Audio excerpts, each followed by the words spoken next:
it's been a while, she's noticed that I ain't been smiling.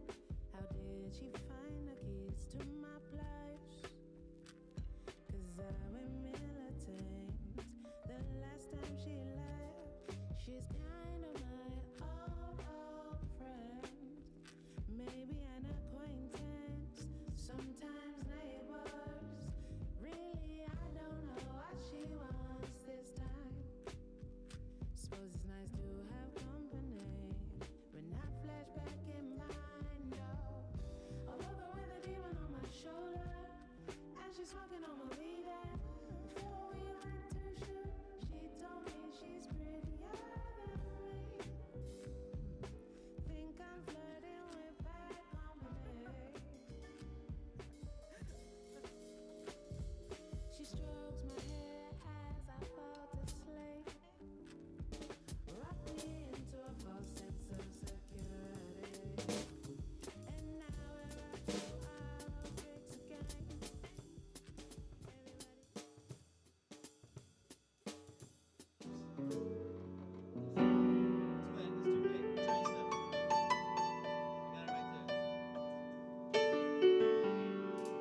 That's a foreshadowing intro. Let's go right on giant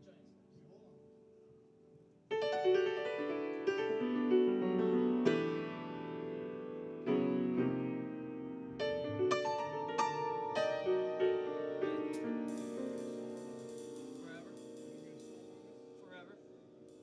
Go right on. Yeah, I'll probably blow a little bit.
Let's give some love and appreciation to Chachwalik Chakra. We heard our guest likes a little Coltrane. We thought we'd put some in the room. This is the house band from Unity of Sacramento. One more time.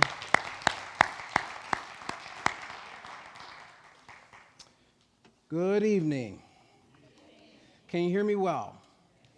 Welcome to the International Sanctuary of Unity of Sacramento. I'm Reverend Kevin Cottrell Ross, the Senior Minister and Spiritual Director here at this church. My friends call me Rev Kev, and so can you.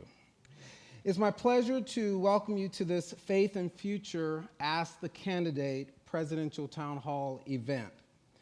These Ask the Candidate Presidential Town Hall events are not campaign rallies nor endorsement of candidates.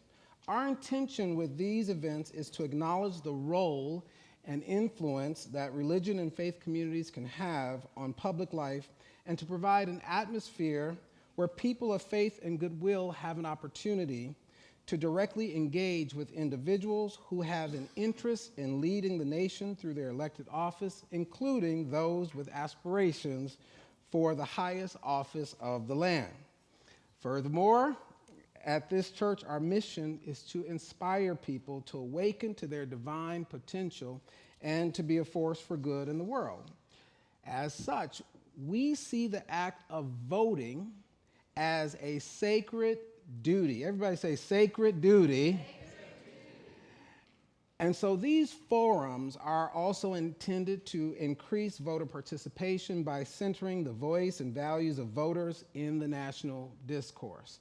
And parenthetically, our church is a voting center. So when you need to drop your ballot off, you can come here. The views expressed by any candidate or guest who speaks tonight, that includes you, that includes me, is solely our own and does not represent the views of the church necessarily. Got it? So that part's set. No matter where you're joining us from, we consider you a neighbor, including those joining us on live stream. Let's give our live streamers some love and appreciation, those that are here. Our intention here is to create a space of belonging where every face can be seen and when all voices can be heard. And so in this town hall event, we invite you to operate with the spirit of neighborliness, yes? So I'm going to ask you to look at your neighbor nearby and just say, let's just be neighborly tonight. Go ahead and tell somebody, let's just be.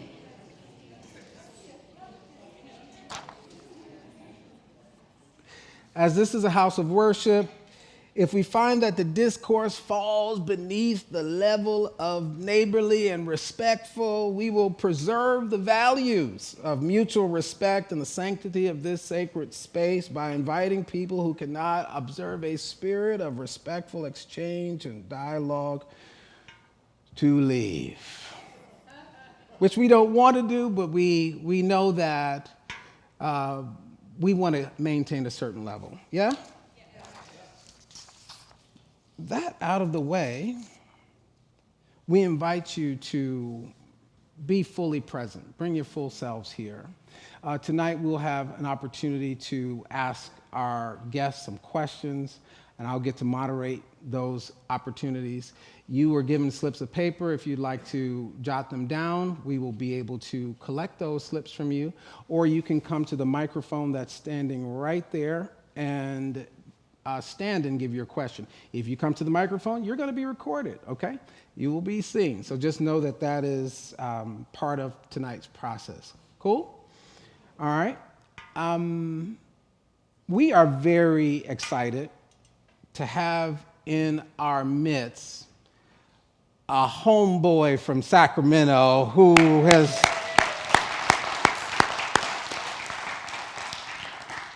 is no stranger to this community or to any of us, but who has chosen to use his life's work to enter the race as a Green Party candidate. Watch this quick video that will help you to get familiar with our guests.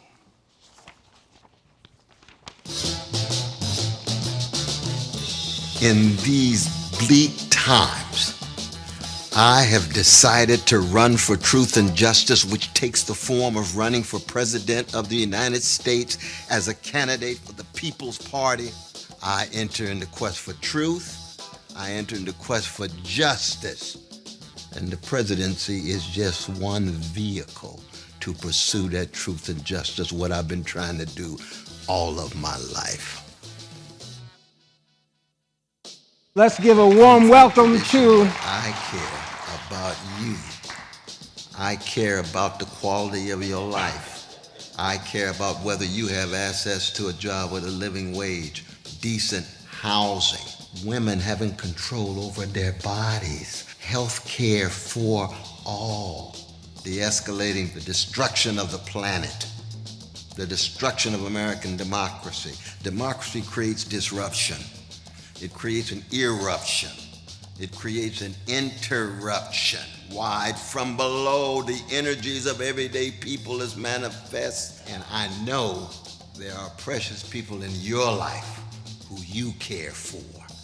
That's why it's important for you to be involved, important for you to participate. We're not talking about hating anybody. We're talking about loving. We're talking about affirming. We're talking about empowering those who have been pushed to the margins. Because neither political party wants to tell the truth about Wall Street, about Ukraine, about the Pentagon, about big tech. Neo-fascists like Brother Trump or milquetoast neoliberals like Brother Biden. Wow, I'm so happy to make a world-shaking decision. You know what I mean? Well, I know gangsters when I see them. And gangster's not a subjective expression, it's an objective condition. Do we have what it takes? We shall see. But some of us are going to go down fighting, go down swinging with style and a smile, accenting the best in you and trying to tease out the best in me. Let's do it together.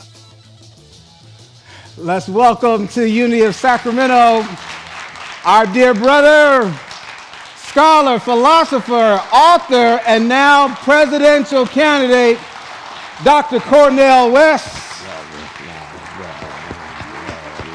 You know I salute you though, brother. Come on in, come on in. What a blessing to be here. All right, let's make sure they can.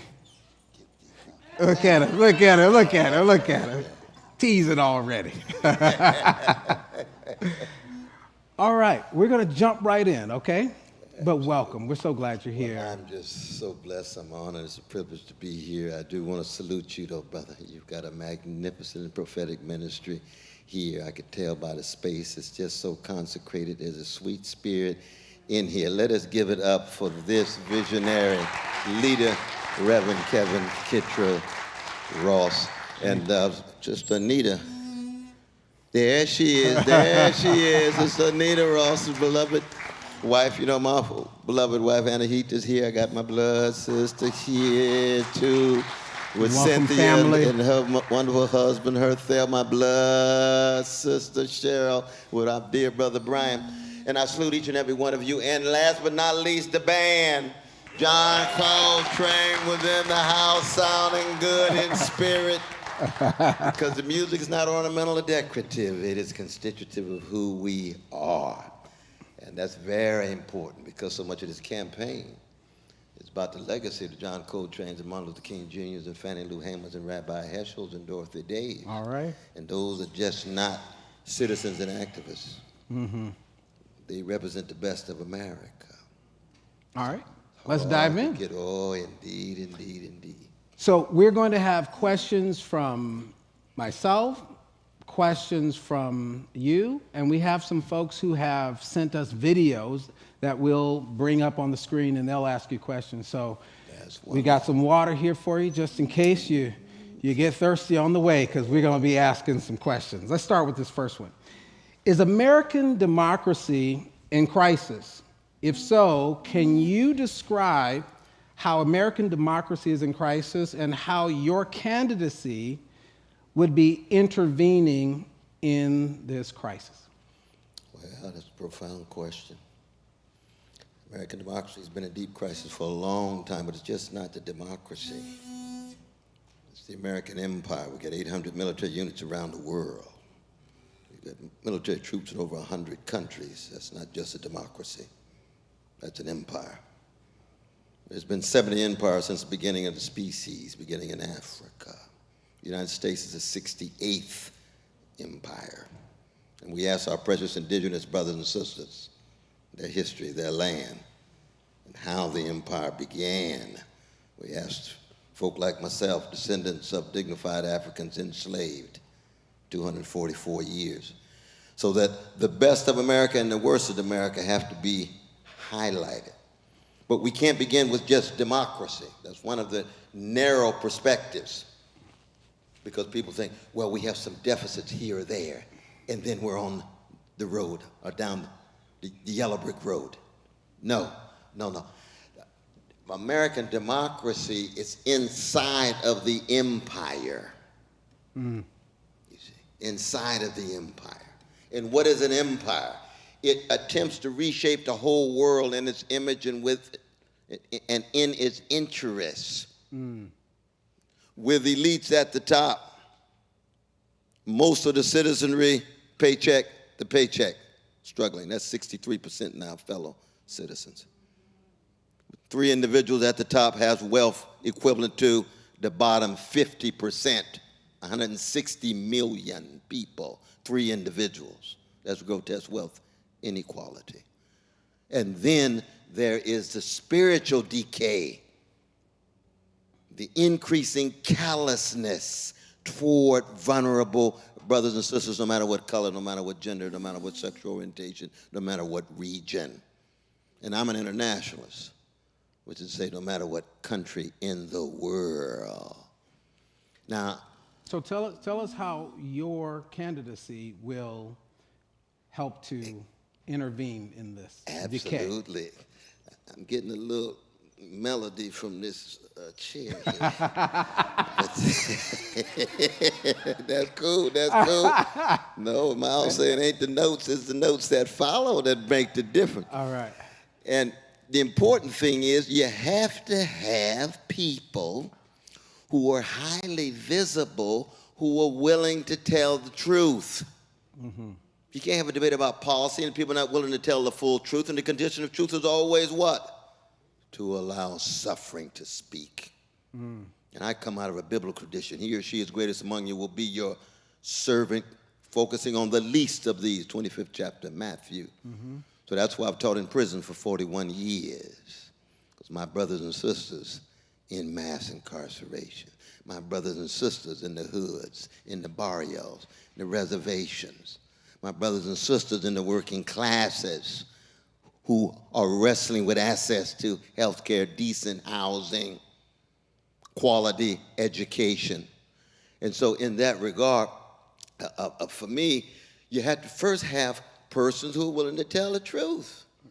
And we have a political class that specializes in running away from the truth. So your candidacy as a way of intervening, you will be doing some truth-telling, you're going to be doing some centering from the vantage point of poor and working people, ensuring that they and their children are just as important as the wealthy, as the well-to-do. So the truth-telling goes hand in hand, though, brother, with the justice seeking. And justice is what love looks like in public. Yes. All right, I think we've got to start. So you got a little sense. See, the thing is, you see, you got to have your vision in place before you get into your policy. Yeah. Because if you don't have your vision in place, you're going to be missing out on some folk who are usually poor, who are usually working class of all colors. All right. You see, absolutely. We'll pick up another question, and thank you for that answer. Thank you. We have a video question that is in from Dr. Flo Coffer. She is actually going to be running herself for the mayor of Sacramento. Let's take a look at her question for you, Dr. West. Do we have it? We'll be looking right here. Dr. West, thank you for being in Sacramento. My name is Dr. Flo Kofer, and my question is this. Across the nation, we are seeing a hot labor summer where workers are protesting and unions are striking or in the middle of negotiations to be able to get higher wages. I'm curious to know from your perspective, what are the things that we should be pushing for at the local, state, and national level to be able to address some of the challenges that are happening, especially as it relates to affordability and inflation? Well, first, I salute you for your willingness to be part of the political process, and pray for your candidacy right here in Sacto, right? Yeah, she's That's running, beautiful. and her town hall will be here October the 12th, 6 o'clock p.m. So you have a chance to ask her, but we'll let you answer the question. Well, she talked about the crucial role of unions in regard to workers gaining access, not just the benefits and wages, but dignity. Crucial. In the last 40 years, there's been a quadrupling of profits at the top, but wage stagnation, wages frozen. And so the wealth produced by those workers are primarily acquired by those at the top. That's why CEO salaries have exponentially increased. When I was growing up here in Sacramento and Glen Alden, we were just there, though, Glen Alden just today. When I was growing up in Glen Alden, top CEO had $30, but the workers had $1. Today, the top CEO has $425. The worker has $1. That's called what the great Howard Thurman, and I did park in Howard Thurman space. Yeah, you parked in Howard Thurman space? I went straight to Howard Thurman. Okay. 1923 Morehouse College graduate. We just throw that out. And he's a spiritual genius and an intellectual giant. Yes, he is. In his book, Jesus and the Disinherited, 1949, which is the book that Martin Luther King Jr. carried with him all the time in his back pocket. That's correct. Taught by the great Benjamin Mage. He's his Morehouse man. Yes, y'all know he's a Morehouse man. Yes, he is. Oh, you can tell a Morehouse man, but you can't tell him much. Oh, I love my brother. Howard Thurman called it a hound of hell. Greed. That's what you're talking about when you're talking about corporate elites gaining access to tremendous amounts of money. It's called greed. I got greed inside of me. I got to work with it every day. But I don't lie and act as if I'm free of the greed. I got hatred inside of me. I wrestle with it every day. I don't lie and act as if there's no hatred inside of me. So when it comes to trade unions, we have to be very clear in terms of not just support, but ensuring that they play a fundamental role in shaping the destiny of the working people of all colors. Now, it's always disproportionately ugly when it comes to black and brown and indigenous peoples. And sisters of all colors and women too, you see. So when we're talking about working people, we're not talking about just a homogeneous blob. They come in different colors, they come in different genders, they come in different sexual orientations. And look at our precious trans folk, viciously attacked, viciously assaulted. And you see, I'm a product of Shiloh Baptist Church on the chocolate side of Sacramento with Willie P. Cook and Deacon Hinton and Sarah Ray, my vacation Bible school teacher. All right. Yes, and they taught me what? They taught me that each and every one of us born in the image and likeness of God have exactly the same significance, exactly the same value. No matter who you are, who you think you are. And that means you viewing the world through a lens very different than the dominant lens of the world. That means that Jamal and Letitia in the hood have exactly the same value as the Rockefellers. And anybody else, no more or less. That's what it is to be a follower of that Palestinian Jew named Jesus, running the money changers out of the temple, making his way to the cross. Pontius Pilate What you gonna do with this Palestinian Jew and so in love with poor people that he's willing to push the money changers out? Not because he hates the rich, he hates greed. And he loves poor folk. It's hard to be a follower of Jesus if you're on Pontius Pilate's payroll. Now he's getting all over into my preaching lane here. Oh, yes, man. He's gonna try to do the whole thing tonight. Let's take a question from the floor. We'll start with Dr. Danielle Hurd-Molell. Dr. Danielle, and then if you have questions, you want to start lining up at the microphone where Dr. Danielle is. Let's make sure we can hear you. Can you hear her in the house? Hold on, Dr. Danielle.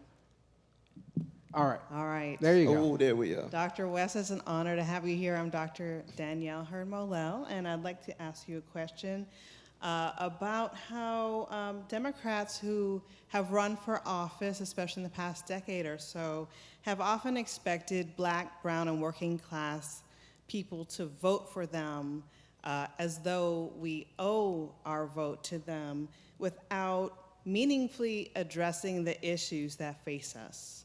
So my question is, how can you speak to how Democrats have failed Black, brown, and working class folk over the past decade, and how does this relate to the poor voter turnout among these demographics? And maybe you can even tell us how many people aren't voting and how you may be able to tap into those that constituency. You can always tell when a professor is speaking. Oh, very important question. Very important question. All No, right. indeed. It's roughly about 42% of our precious fellow citizens do not vote at all. 42%. They've given up. They think the system is rigged. They do not believe that their vote really counts. We have got to reach out and speak to them. And they are disproportionately chocolate in terms of percentage. And so when you look at both parties, we can begin with the Democratic Party, right? Mm-hmm. Democratic Party makes strong claims. Most of the Black leadership are tied to the Democratic Party. And yet, 39% of Black children live in utter poverty in the richest nation in the history of the world. That's the key sweat moment. Something just ain't right. When you look at the quality of schools in Black communities, quality of housing in Black communities, access to Medicare in Black communities, the assumption is that Black folk have nowhere else to go because the Republicans are worse on those issues.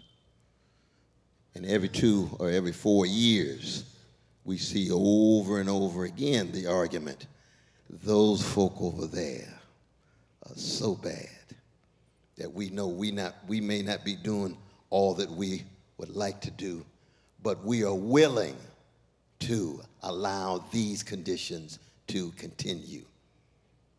When you look at the mass incarceration regime, which to me is one of the crimes against humanity, it really is. When I began teaching in prisons, it was 250,000 prisoners. Now it's 2.2 million. Over 45% of them first went in, and of course you know from your own prophetic work, first went in with non-violent drug offenses. And the enforcement on the chocolate side of town, very different than the enforcement on the vanilla side of town. My beloved wife, Professor Anahita Madavi West, who teaches precious brothers and sisters out of the prisons, sees it day in and day out.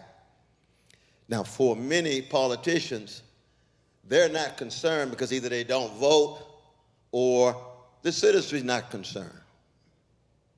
But when you come out of a tradition that produced me, when Martin Luther King Jr. and Fannie Lou Hamer and Ella Baker and Diane Nash, and they would always say, Martin was right. The 4 issues: poverty, militarism, materialism, which is a spiritual issue, crucial, greediness, selfishness, and then last but not least, racism in any form.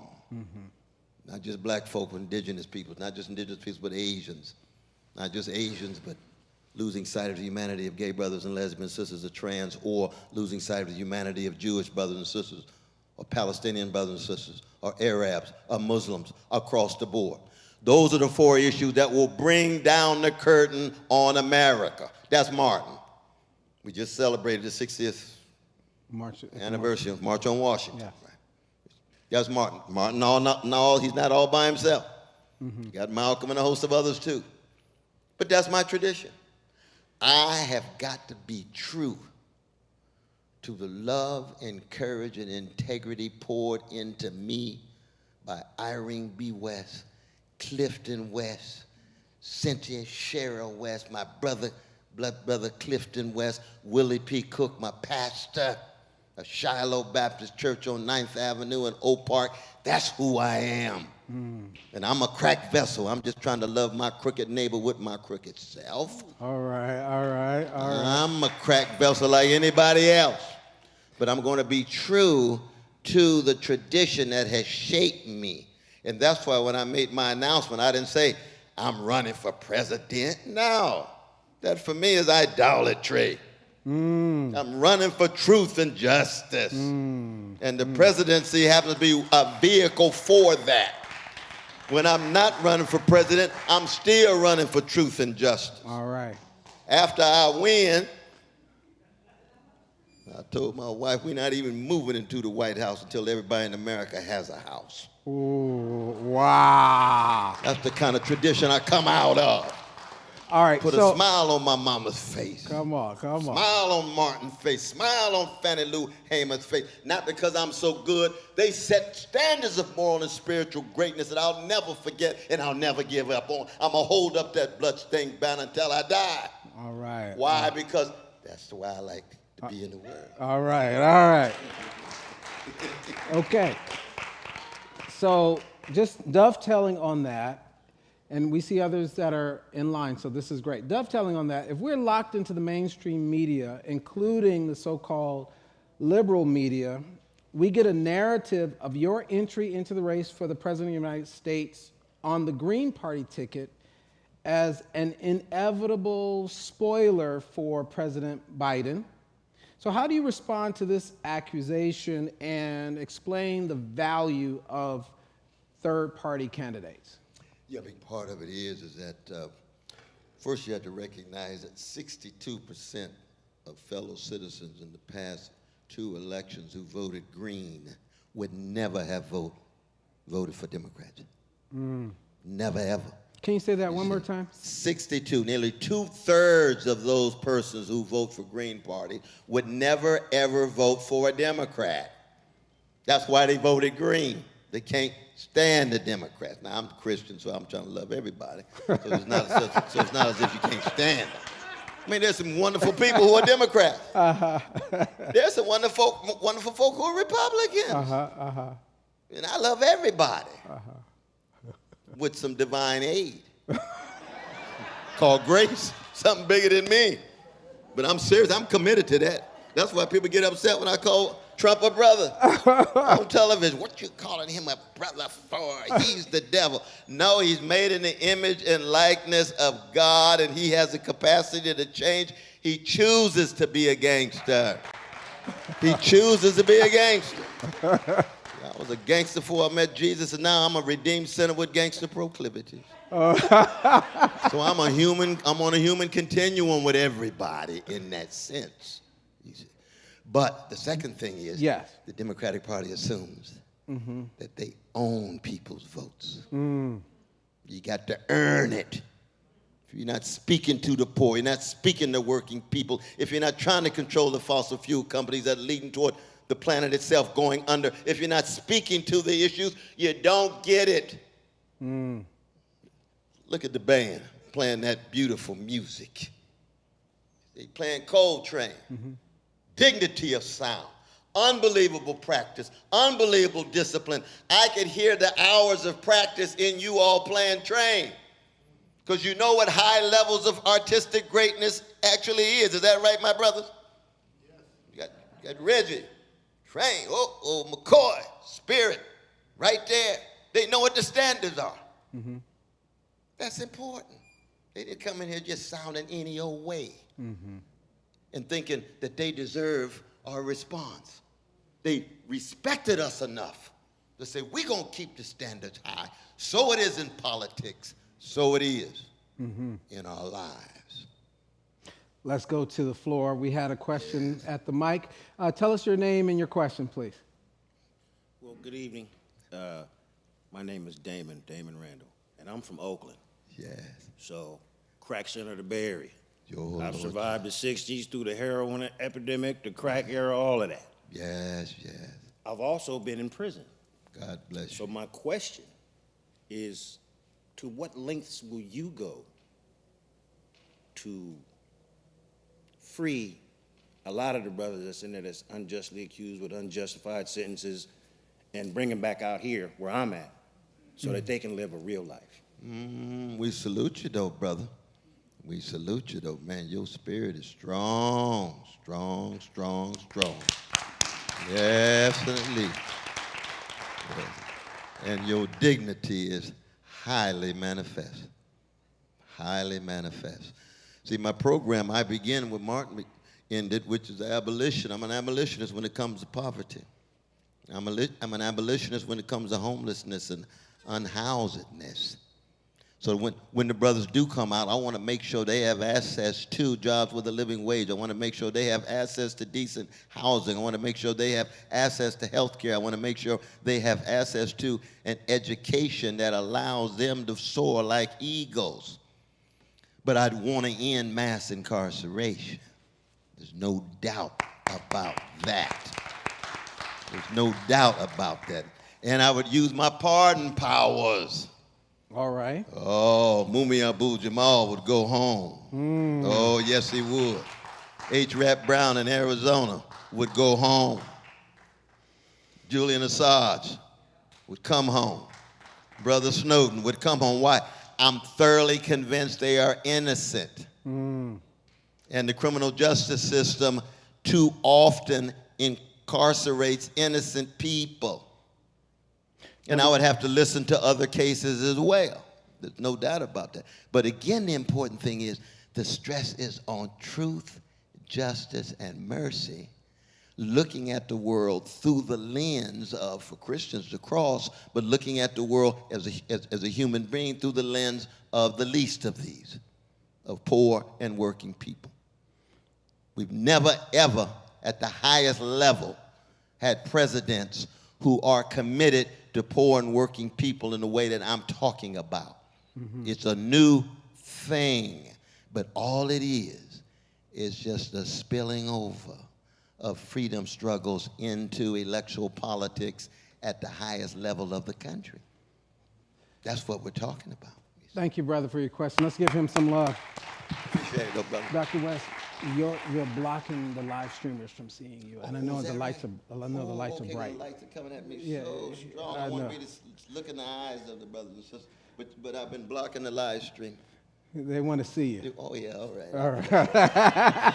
Appreciate that. I appreciate that. We have another question. We have another question from a video guest who we'll check out right here. He's Joe Barr. He's a former journalist. He wants to ask you a question. Let's bring up Joe Barr. Hi, Dr. West. My name is Joe Barr. I'm a former journalist in Sacramento, and now I work in the healthcare field. So my question for you is about healthcare. We know there are huge inequities in the healthcare system in the United States, and in fact, the U.S. ranks behind many other industrialized nations on major health metrics. So my question for you is, what is your plan to shore up the healthcare system in this country so it's more equitable and so that everybody can be healthy? And thank you for your answer. Well, thank you so very much. And again, I salute the work that you've been doing in regard to health care. I was blessed to spend some very high-quality moments with my dear brother Bernie Sanders. And Bernie Sanders, in so many ways, is responsible for popularizing in a significant manner the struggle for health care for all. So this way, Doctor. And yeah, health care for all. And I support that across the board. And what does that mean? It means that you take the big money out of your healthcare system so that your priorities are on satisfying people's needs rather than making profits as entrepreneurs concerned with healthcare. That's a major shift, but you have to ensure that the quality is high, indeed, but you also have to ensure that people have access to it. And unfortunately, even given all the reforms, we still got millions and millions, almost 21 million of our fellow citizens who have absolutely no health care at all because it's too often connected to employment. You see? And so that would be the starting point. So this is an intersectional issue. Absolutely, absolutely, very much so. And again, it's a matter of corporate greed. You see that these pharmaceutical companies, even regarding prescription drugs and so forth, when you're in it for the money, it's very hard to put people's needs at the highest level. It just is. That's one of the reasons why our armed forces are not market-driven. They are publicly supported, public health care, public space, because the country gives the highest priority to security. They don't want to leave it to markets. And I simply say that the precious poor and working people in the country have exactly the same status and significance to me in terms of national security as our armed forces. Mm. You have to broaden and deepen it. And of course, this is also true for our politicians. Mm-hmm. All of Congress, all of those folk get quality Medicare free. And yet when it comes to debating, they talk about how wonderful market-driven health care is. You say, ooh, that strikes me as too hypocritical here. Mm-hmm. What is going on? Well, let's just tell the truth. They don't put the same value on poor people's lives and working people's lives as they do on other lives. But that needs to be called into question. And people say, well, Brother West, it has a chance of a snowball in hell. You just dreaming.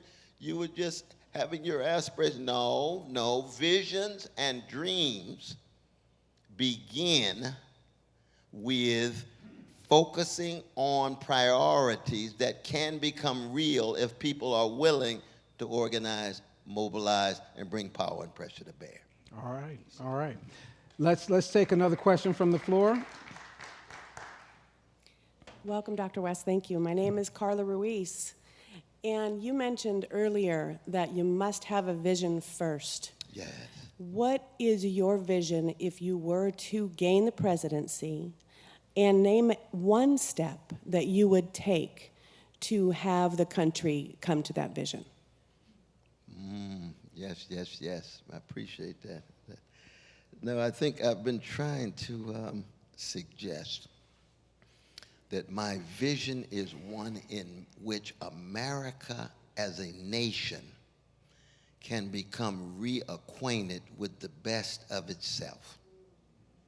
America has a tradition of visionary and courageous persons, movements, and organizations that try to empower poor and working people. For me, Martin King and Fannie Lou Hamer are at the top, but there's a whole wave. Cesar Chavez, a whole wave of Americans. A lot of the names we don't even know, you see. But our young people especially, who are hungry for vision, need to be acquainted with these traditions, the Howard Thurmans and the Benjamin Mazes and the Toni Morrisons and others. So what is the vision?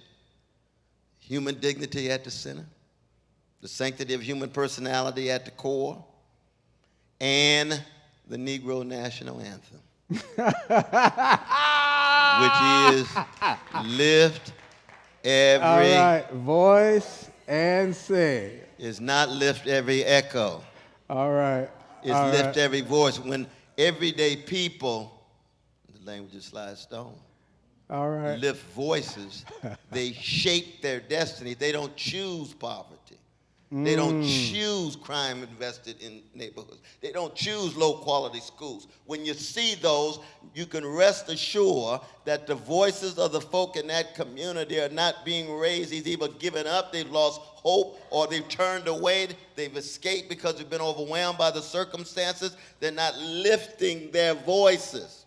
You can't be a jazz musician if you don't find your voice. Can't be an echo, an imitation, and a copy, no matter how great the ones are. So it is in a democracy.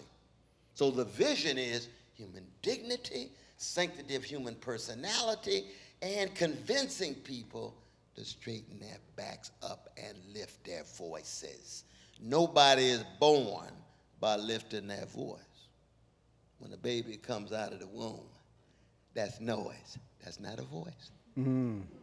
They're not ripe yet. They got some work to do. They got to be educated and shaped in such a way that they move from noise to voice. All right, good. Let's take one more from the floor, please. Hi, Dr. West. Hi. Thank you for being here. My name is Kathleen Tibbles. Discrimination of anyone is discrimination of all. That's right. And here we are in 2023, and as a woman, we still have 83% of what a man makes. For every dollar, a woman makes 83 cents. And it's been pretty stagnant over the last 20 years. I want to know, what would you do as president-elect to help eradicate any type of discrimination, whether it's sexual orientation or based on our gender, based on our color, or any other many discriminations that we have out in our country today? Thank you. Yeah, thank you for that question. It's a very important one because vicious legacies of male supremacy are just as evil as vicious legacies of white supremacy or any other kind of ideology that loses sight of the rich humanity of people.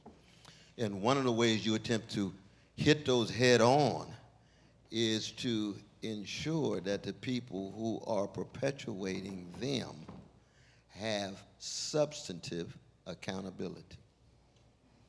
The only reason why it's 83% is somebody's getting away with it with no accountability. And there's various ways in which you bring power and pressure to bear to make people accountable. Now, of course, on the extreme end, you criminalize it. You become a criminal if you discriminate against these women, against these black folk, against these gay brothers and lesbian sisters.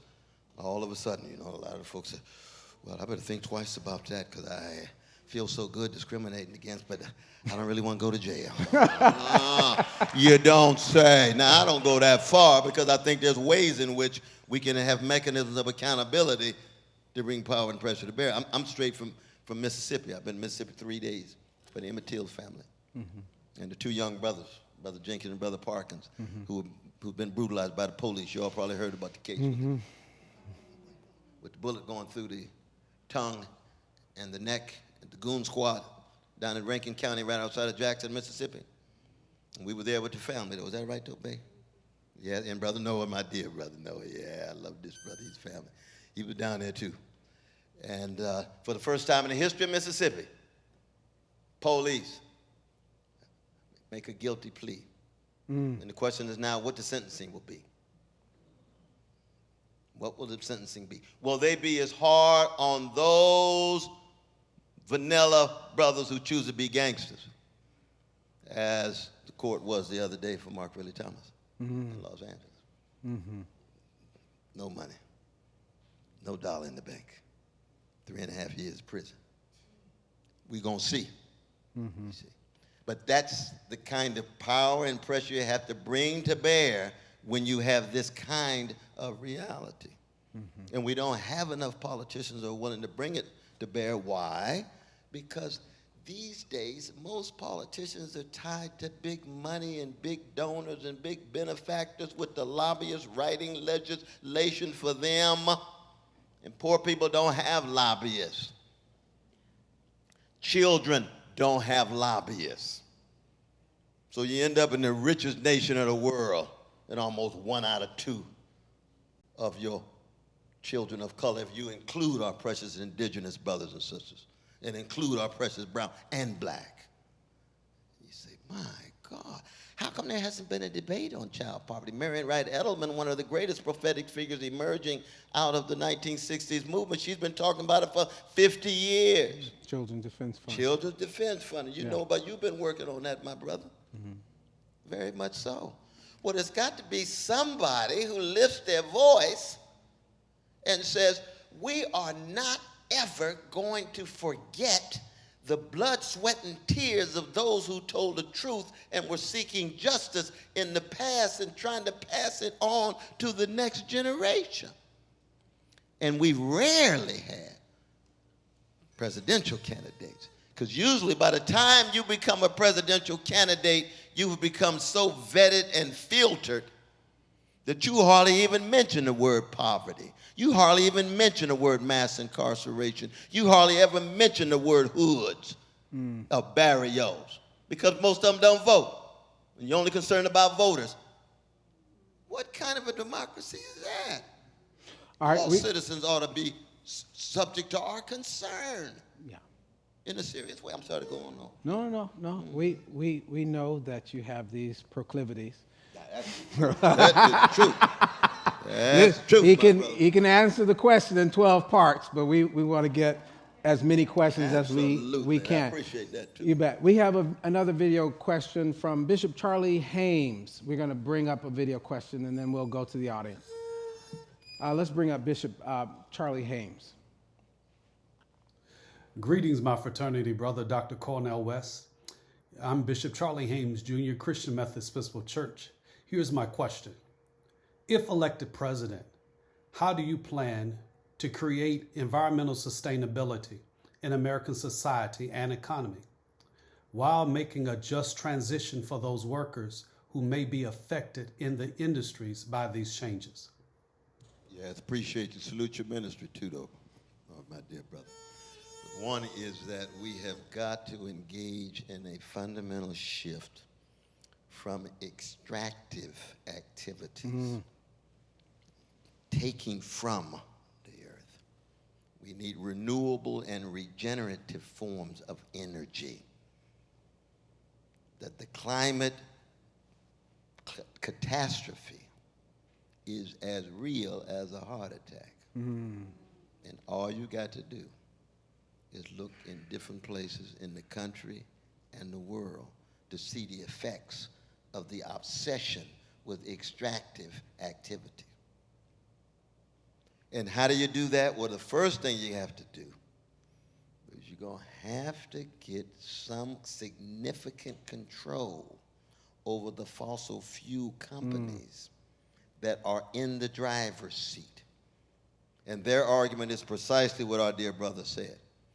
Even though it's generating these climatic, disastrous effects and consequences, people want jobs. You say, oh, so you don't think we can come up with alternative jobs with a living wage that don't lead toward the sheer end of the planet as we know it?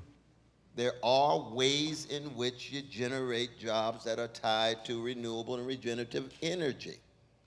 But it's very much a question of greed again. Corporate greed with little accountability at all. You see? And that's why the ecological movement, that's why the environmental movement, that's why the Green Party, God bless my brothers and sisters in the Green Party, have been raising their voices year in and year out, decade in and decade out.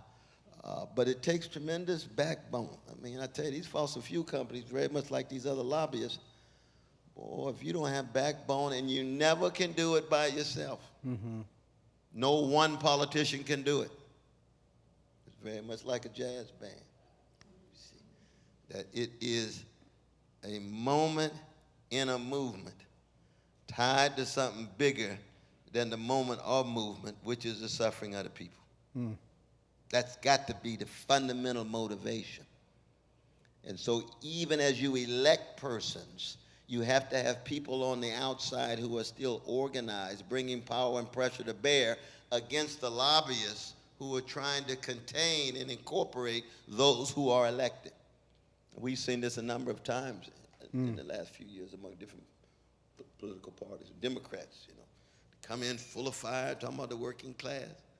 And after about 2 years, 4 years, things start getting real chilly. They start sounding like the establishment. Next thing you know, the very folk who are still suffering are lower and lower on their priority. Now on the street, people just say, they sold out. And there's some elements of truth to that.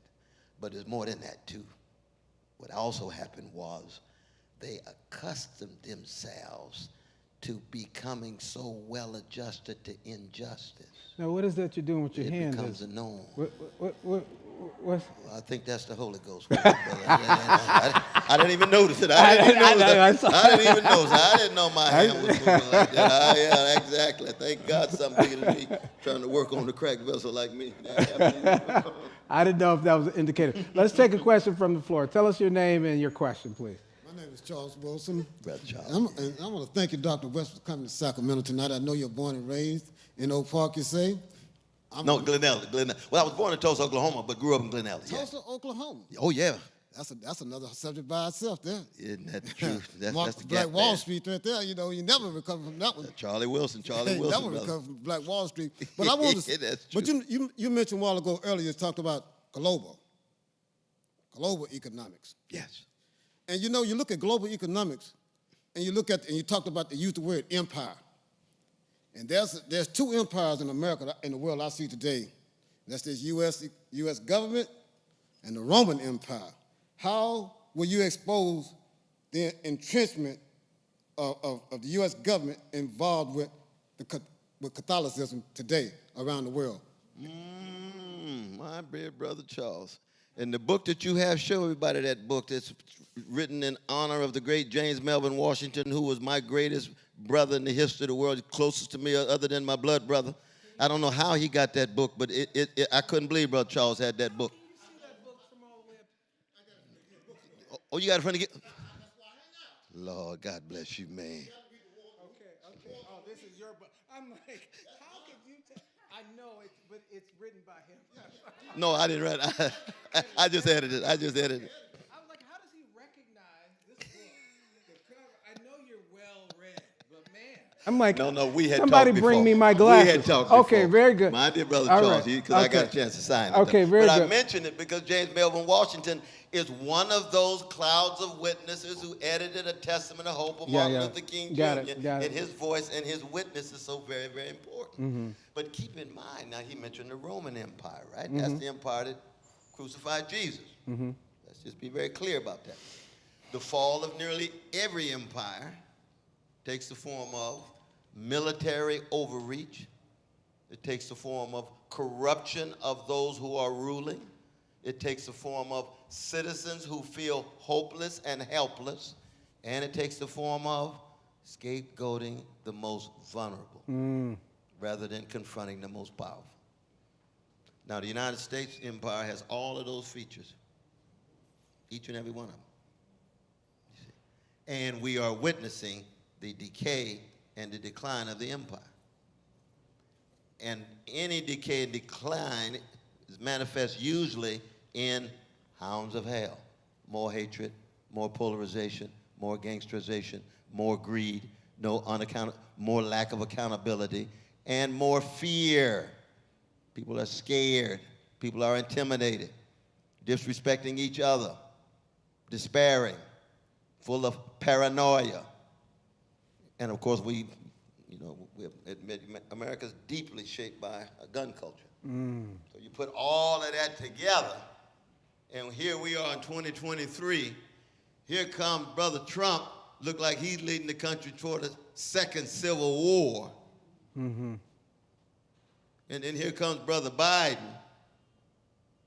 who could be leading the country toward a third world war. W.B. Du Bois, one of the greatest of all scholars in the history of this nation. He said, I foresee a third world war in which America will attempt to suppress Asia and stranglehold Russia. And we look around and what do we see?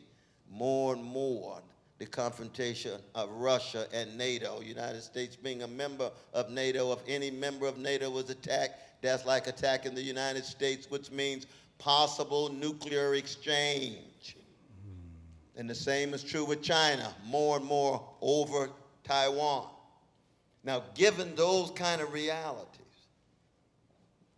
the question becomes, then how do we make the empire more decent and democratic? Catholicism and its legacy is like any other religious tradition. You've got prophetic Catholics that agree very much with so much of what I have to say. You've got deeply, what would be the right word? What would be the right? You got deeply right-wing Catholics who want to go back, because that's what it is to be a right-wing. You think that all the greatness is in the past. You want to go back. I don't mind going back to pick out the great ones. But when I go back to Mississippi and pick out Fannie Lou Hamer, I'm not picking out Mississippi Jim Crow, Jane Crow, lynching, and American terrorism. It's the struggle against American terror, the struggle against the Jim Crow and Jane Crow. You see, so the Catholics themselves have splits. Then you got the vast majority of Catholic brothers and sisters right in the middle. They lukewarm. They lukewarm. They don't know. That's true for my hang loose Baptist. I'm a hang loose black Baptist. Right? Same is true. Black Baptists, where are the black Baptists in terms of prison ministry? Most black Baptist churches got building funds much bigger than prison ministry. I thought that the Bible said you put a priority on prison ministry. No, it's really the building fund in my car and my CEO status. Ooh. All of a sudden now that thick blood at the cross becomes Kool-Aid. People just dipping in to get what they want because they're only concerned about commodities and possessions rather than having their souls turned upside down in order to be followers of Jesus. They no longer believe that if the kingdom of God is within them, then everywhere they go, they ought to leave a little heaven behind. All right, all right. What kind of heaven behind are you leaving if you're not fighting for poor and working people? All right. Going to preaching again. We got to invite you on a Sunday, too, just to come on and just have them come and go ahead and preach. I'm not worthy to be in these churches, though, but I can tell my story. I got a testimony. I'll tell you that. No doubt about that. All right, let's look at, we've seen the attack on affirmative action recently with the Supreme Court, the reversal of Roe versus Wade.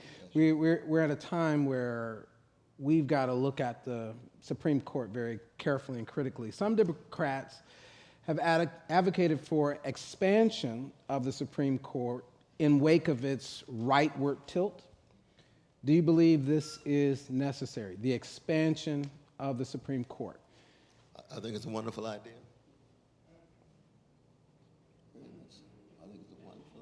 Is that your entire answer? Yeah, I mean, that's it. Absolutely. Okay. Very much so. Okay. Very much so. All right, very good. From the floor, let's go to Eric. Reverend Eric. Is that Eric? That's me. All right. Oh, yeah. Oh, what a wonderful. When we came in, we first met this brother. He was the public face of your institution. Yes, yeah. And this institution is in good hands with this brother. These 7 years he's been. This is my senior associate minister, Reverend Eric over Donaldson. Yes, in very good hands this place is. You have no idea. Dr. West, thank you so much for being here this evening.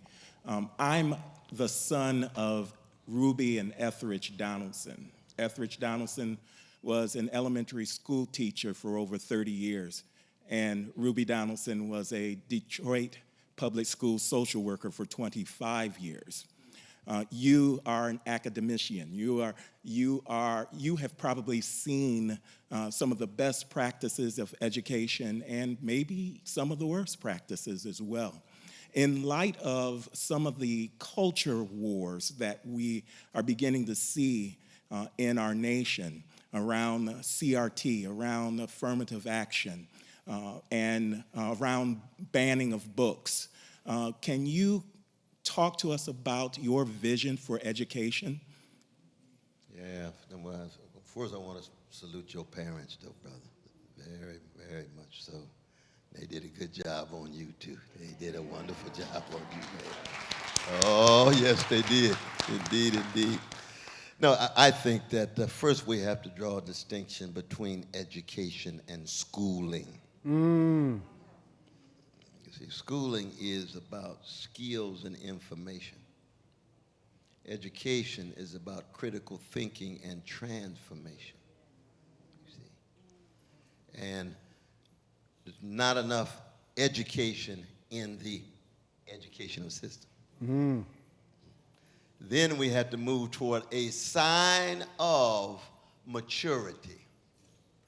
And one of the highest signs of maturity is humility. To come in and say, no one theory has a monopoly on truth.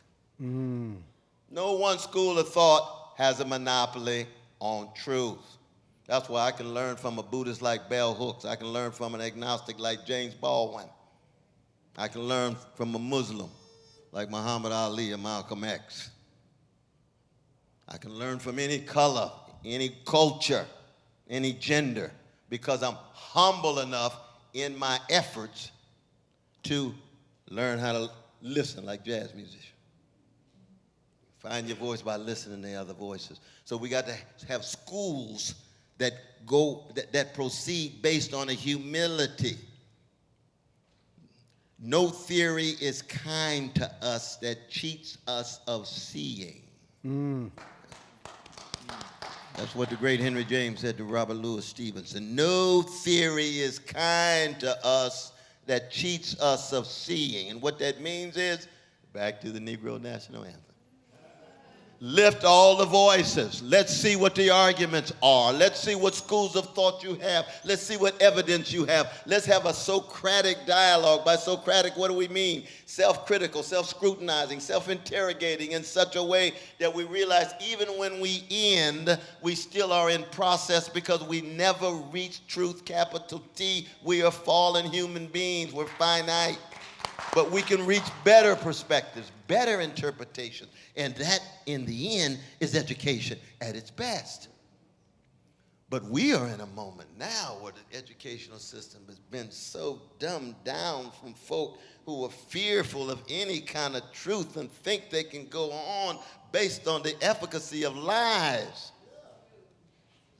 No lie can live forever. Truth crushed the earth will rise again. Sooner or later, you're going to reap what you sow.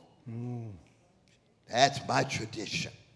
But it's said in such a way that it doesn't mean that I have a monopoly on truth. I could be wrong on a whole host of things. I want to learn. That's what discussion, dialogue, critical engagement is all about. I think one of the wonderful things about this sacred space, when you all talk about unity, a positive path to spirituality, it's almost as if you're saying, all of us are human and finite and cracked vessels, and let's try to come together in such a way that we can muster the courage to love. And what is love? Love is a form of death. You got to be willing to die in order to live. What is death in process? It is killing the fear and the hatred and the greed inside of us so we emerge as better, more compassionate, visionary, embracing human beings. That's what learning how to die in order to live is all about. That's what Paul says in New Testament. Christians must what? Die daily. What was the eulogy from Martin Luther King Jr. or Dorothy Day, a Catholic sister? Martin Luther King Jr. learned how to die daily. What happens when you fall in love? You learn how to die. All of that narcissism and hedonism and selfishness, some of it ought to die so you become entangled with another human being, and all of a sudden you feeling so different you don't know yourself from anybody, from your past. Got a big smile on your face. Herthel, is that what happened when you met Cynthia? Exactly. Exactly. It's a process. And the same is true, of course, when you fundamentally undergo that transformation at the cross. Something died in you in order for something better to emerge. You see, that's what education is. Two, because it's a love of wisdom, a love of beauty. It's a love of holy, love of goodness, love of justice. As long as you have that love at the center of it, then you know certain kind of processes are taking place that will be both, as Frankie Beverly says, joyful and painful at the same time. You can't have one without the other. Can't have one without the other. I really want to just pause and just acknowledge you for bringing that word into the national discourse, love. I think we are far too polarized. I think we're far too fear-driven. I think that the national discourse has come to the place where the way we engage with our ideas, we don't have competitors, we have sworn enemies, which means that after the elections are over, we have influenced a citizenry, or the citizens of our nation, not to be able to live harmoniously with each other. And so what I am hearing in this piece that I want, a big part of why I'm involved in this type of, at the intersection of religion and public life, because I do think that a part of our role in the faith communities is to find ways to operationalize love as a political force, as a force for changing the world in which we live. So I have to give you that. No, but that's what you do, brother. I have to give you that. That's what you do. And again, you know, for me, see, I come from a great black people. For 400 years, just chronically hated, enslaved, lynched, violated, raped. Not just in Mississippi. And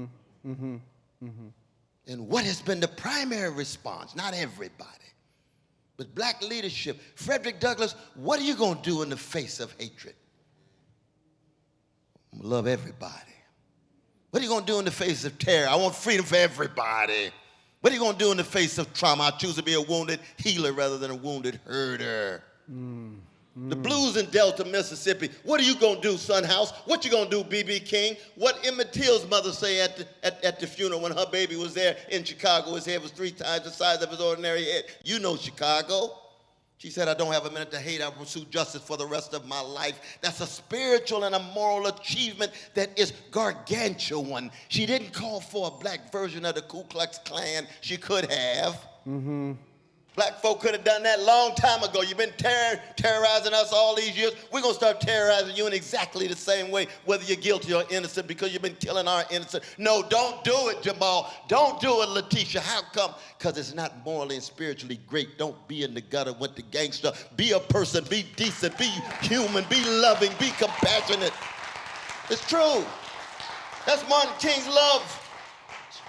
That's James Baldwin's Love So Cassie. That's John Coltrane's Love Supreme. That's Stevie Wonder's Love in Need of Love. That's the Love Train of the OJs. That's the Caravan of Love of the Isley Brothers. And we ain't got to Curtis Mayfield yet. Hey, we ain't got to Aretha yet. Hey, what is it about these black people? In the face of all of this hatred, they choose the love train. Not a song, but a way of being in the world. And it's not a function of their skin pigmentation. It's a choice that they make because they know there's black gangsters, there's black thugs who choose hatred too. But they have not been the dominant ones in the history of the movement of black people. And that's very important. That's spiritual. That's what you all understand at Unity. And we understand it at Shiloh too. Wow. We're just about out of time. We have another question, a video question from our sister, and I'll take her question after, okay? We have another video question from our sister Rev. Derica Blackman from Oakland, the East Bay Church of Religious Science. Let's hear from Sister Derica Black. Dr. West, So good to see you building with my brother, Rev Kev, and my family there at Unity of Sacramento. For decades, your prophetic vision has inspired me, my community here in Oakland, and our folks throughout the world. My question to you is, how do we center our spirituality in political movements? Can you give us a word of hope in these times of discord and conflict? How do we keep not just our heads up, but our spirits up in these turbulent times? Oh, thank you so much, my dear sister. That's profound. Let me just say this. This has been a magnificent time together. The quality of question. It really has been. It really has been. And this is really the first town hall that I've had. I haven't had a fundraiser. I haven't done anything publicly. When I went to Mississippi, I went to serve folk in Mississippi the best way I could. I didn't go in with no presidential campaign and all that. No. I don't proceed like that. I don't roll like that, you see. So this has just been magnificent. But I think two things are very important. One is we must always be spiritually unapologetic. You see. That's very important. Because you see, in a highly commodified world that's obsessed with science and money and status and position and spectacle and image, when you come in spiritually, people think, oh, you one of them, huh? Yeah, you in all that love stuff. Oh, please get out of the way. You say, no, You come in with your cold train, and you can bring little Carole King, anybody else you want. You could have some James Cleveland if you want. Come on. But you say, I am spiritually unapologetic because I'm true to the testimony that has been poured into me by those who love me, and that's what has sustained me, and I am in no way apologetic about it. That's the first thing. And second thing is that always remember, any justice that's only justice soon degenerates into something less than justice. See, you got people talking about justice all the time. But if the justice is not tied into something deeper, something spiritual, do you really, really, really care? Like Marvin Gaye in his album, What's Going On? Who really cares? Doesn't just talk about justice, because justice can become a career move. I'm talking about your heart. I'm talking about your soul. I'm talking about your deeds. I'm talking about your action. I'm talking about your praxis. The only thing that sustains justice is love. And last but not least, let us be very honest about this, that fear is a major impediment. People just scared. They're scared about their careers. They're worried about their status. What breaks the back of fear? Love. Wow. Let's get our last question here. Come on up. Tell us your name. Oh, hi. My name is Anna Ramirez, and it's a pleasure to speak with you, Dr. West. And I want to thank Reverend Ross and Anita for making this happen. So this is so great. Okay. I'm going to try not to sound frustrated here, but I think in terms of the people of color, first of all, they're not engaged. They're not engaged because I think they have in it a knowing that this type of government is not working for them anymore, right? The corporatists have taken over, right? So we have this duopoly, right? And I think they know that it doesn't represent them. It represents a corporate world, and like you were saying, Dr. West, greed and all that in Wall Street, right? So, and I think they know that. But my thing is here, and of course, the Democratic Party has also impinged on our First Amendment rights. And so they're little by little, that's kind of scary too. So I think transformation in the past that I remember, or obviously during the 60s, during Martin Luther King, had to do with movement, right? And it had to do, like you said, with mobilization, right? That's one of the things that have been also stymied with this government. They're not allowing a protest, they're not allowing all this other stuff to speak our word, right? Put it in a question for me, though. Well, the question is,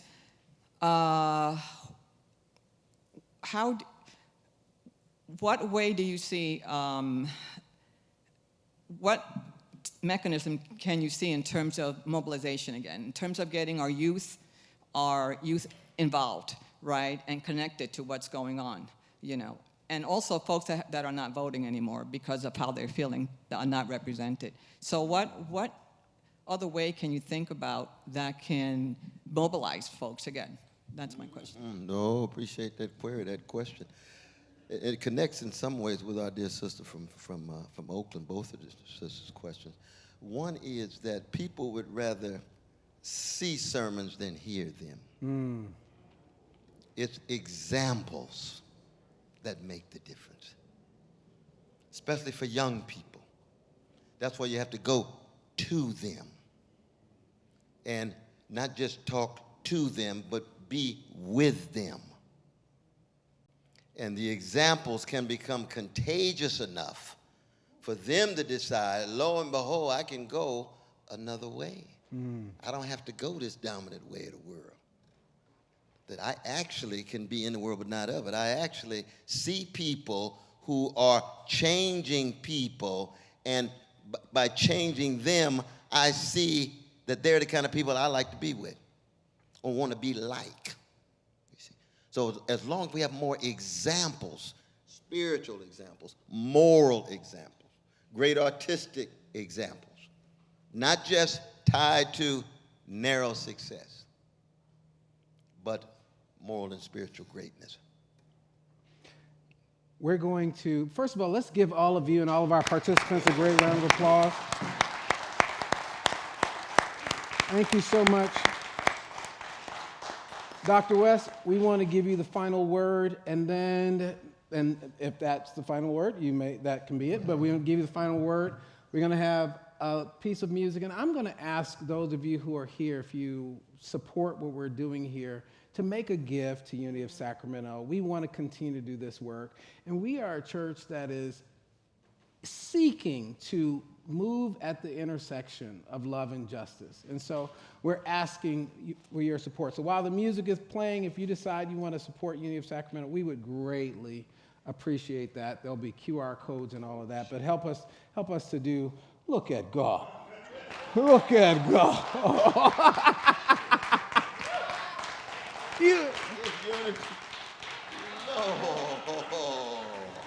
And you know that's just symbolic. All right. That's just symbolic. We know. Yeah, it is. That's right. I'm going to give it back to you, and I'm going to let you give it to the ushers so that there's order.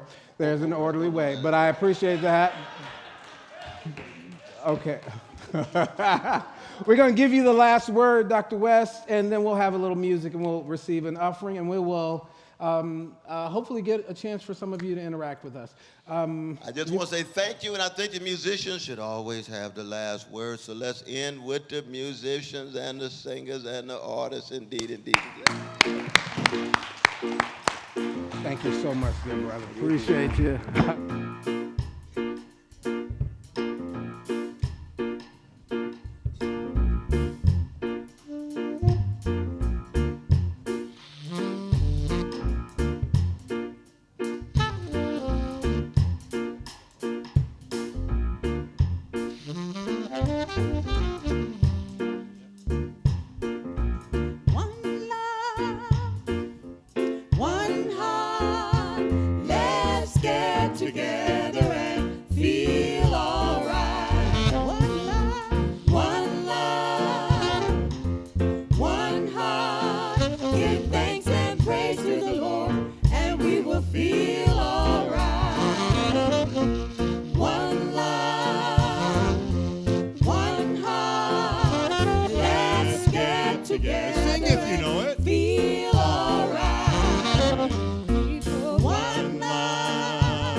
There's room for all who love the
feel alright. Give thanks and praise to the Lord, and we will feel alright.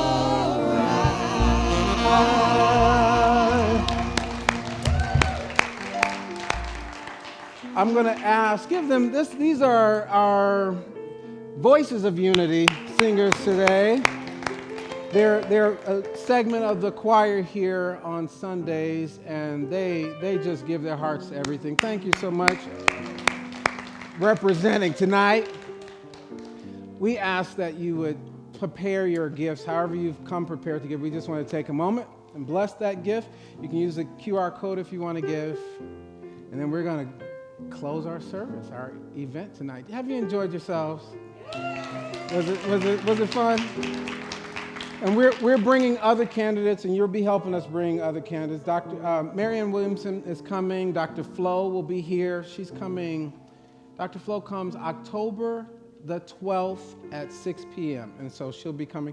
And we've invited a lot of candidates. These are the ones, and Dr. West confirmed first. Look at God.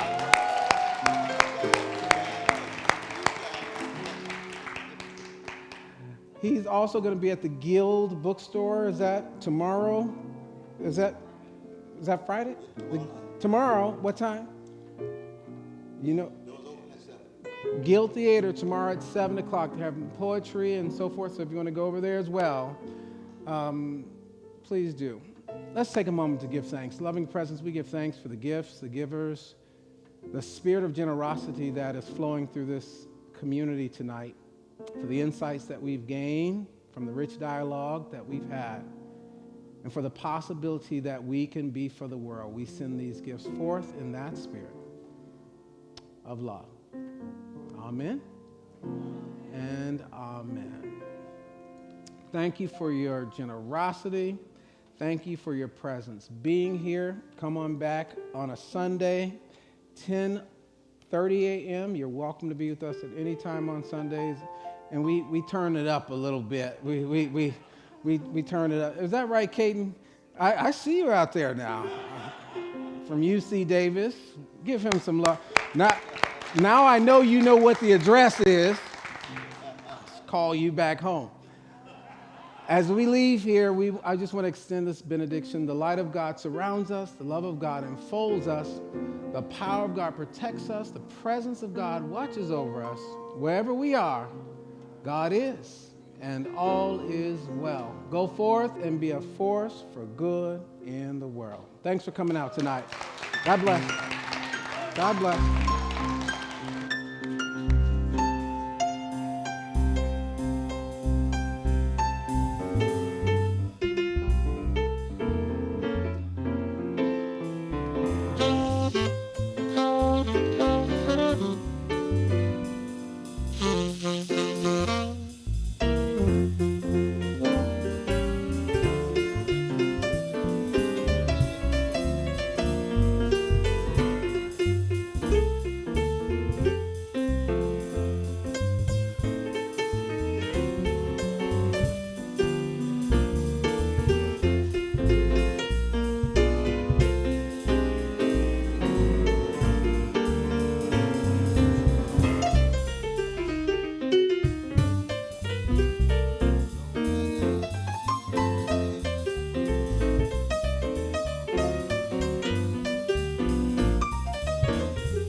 guys.